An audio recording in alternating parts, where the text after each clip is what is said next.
Dementia is a general term for decline in mental ability and affects millions of people worldwide. Former Teen Idol and Partridge Family star David Cassidy revealed his diagnosis of the disease this week. The 66-year-old says dementia runs in his family, affecting both his grandfather and his mother. Dr. Richard Golden with Noran Neurological Clinic at Abbott Northwestern joins us tonight. Thanks for coming in, Doctor. My pleasure. We do appreciate it. And this has a lot of people talking this week. Dementia always does, of course. And I guess that is really the big question, I'm sure, which you get a lot. But is this, in fact, hereditary? There is a hereditary component to some of the dementias. There's less of it is hereditary than you'd imagine. There are hereditary risk factors and there are determinant risk factors, and that's where the heredity comes in. And if we, do have a family history, is there help out there if this is something we're going to get eventually anyway? Well, not everybody gets it, and that's the lovely part of it. At age 85, 50% of the population is affected. But that's changing as we start to use a lifestyle that's a little bit more healthy.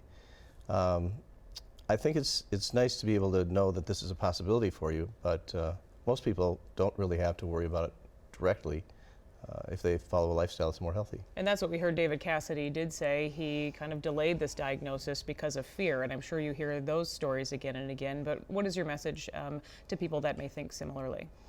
Well, if there are significant warning signs that people are picking up, such as memory issues, and that's just one part of dementia. I mean, memory is the part that most people think of, but there's behavior parts, there's language skill parts, there's difficulty remembering where you put stuff, there's mood changes, and all those things are a part of the diagnosis of dementia.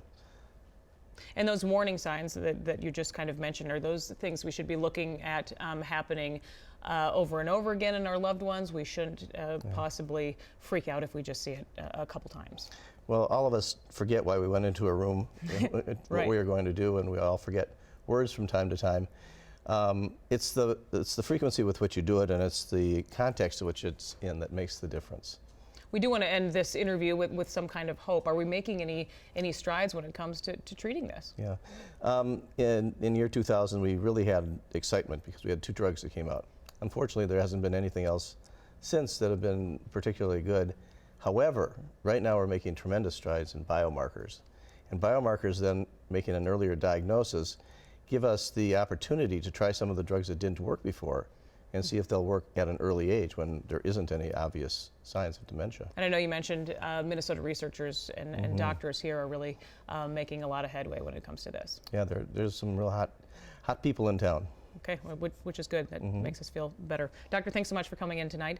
Dr. Golden, and there are several locations for the Noran clinics all across the metro. Right, exactly. Okay, thank you, Doctor. And if you would like to learn more about dementia and help with the cause, we do have a link at WCCO.com. Still ahead here tonight, a warning for female athletes. Hear what a specialist is saying about the prevalence of concussions when we come back.